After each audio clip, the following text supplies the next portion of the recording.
Výstavba bioplynovej stanice vznikla ako unikátny európsky projekt, na ktorý Únia poskytla nenávratný finančný príspevok vo výške 50% z celkovej hodnoty projektu. Spoločnosť Bites s.r.o. je centrálnym dodávateľom tepla pre mesto Detva. Menšinový vlastnícky podiel má aj mesto Detva. V minulosti bolo mesto plne vykurované zemným plynom. V súčasnosti sú využívané primárne zdroje paliva z podpoľania, ako sú slama a drevná štiepka. Ďalším zdrojom tepla je odpadové teplo z bioplynovej stanice spoločnosti CMC s.r.o., ktorá premieňa energiu kukuričnej siláže a hnojovice na elektrínu a teplo.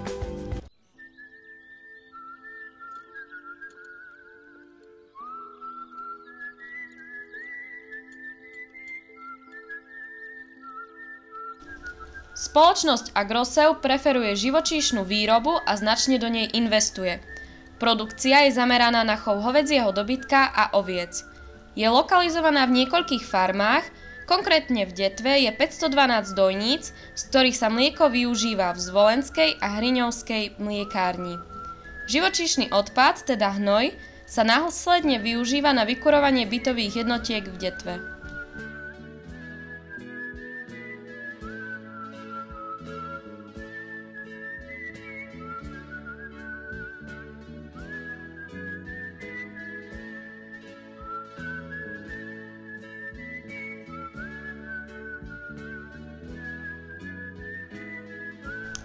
Na vykurovanie je ale využívaný taktiež aj rastlinný odpad.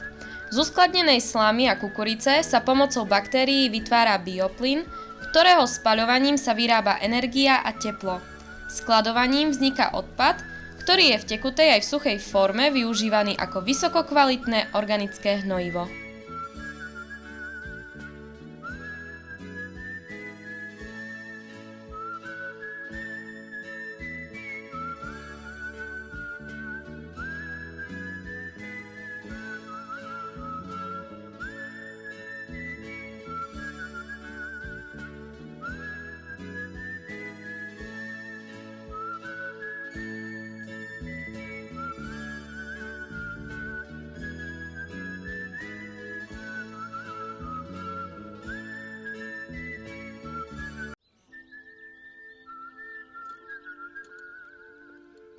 Okrem výroby plynu z živočíšneho hnojiva sa na stanici nachádza aj kotol Vesko B s výkonom 6 MW na spaľovanie drevenej štiepky.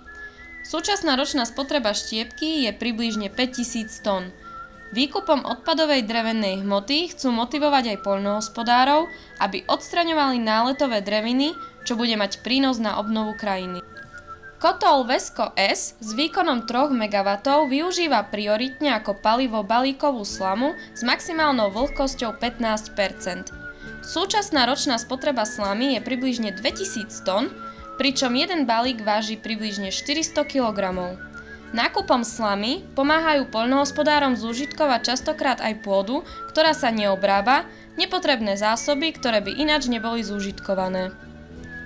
Výstavba bioplynky priniesla do regiónu veľa prínosov, napríklad v podobe vytvorenia 100 pracovných miest.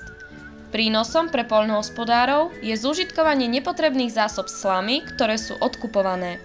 Veľkým plusom je taktiež podpora čistenia hôr a ochrana pred lýkožrútom, pretože sa zúžitkovávajú všetky zvyšky zo stromov. Najväčším prínosom je vykurovanie detvy prostredníctvom bioplynu, slamy a drevoštiepky, ktoré zatiaľ ušetrilo Detve ročne približne 500 000 eur, ktoré ostali v regióne a budú použité na ďalší rozvoj. Detva pred výstavbou stanice bola vykurovaná len zemným plynom, ktorý je najdrahším palivom. V súčasnej dobe je Detva vykurovaná z 85% biomasou, slamou a štiepkou a len z 15% zemným plynom. Stanica má v pláne do roku 2015 využívať na 95% striedavé vykurovanie a na 5% si chce ponechať plyn len v prípade núdze, ak budú silné mrazy. Od realizácie projektu v regióne ostalo vyše 500 000 eur, ktoré sa využili na jeho rozvoj. V budúcnosti by mal projekt priniesť očakávané úspory vo výške 1,5 milióna eur, ktoré opäť ostanú v regióne. V prípade tejto exkurzie sme sa zhodli v názore, že slovenské regióny by si mali zobrať príklad z tohto projektu. Realizácia podobných projektov by zabezpečila nielen samostatnosť, ale aj vytvorenie nových pracovných miest v jednotlivých regiónoch. Následne by dochádzalo k rozvoju miestnej a regionálnej ekonomiky.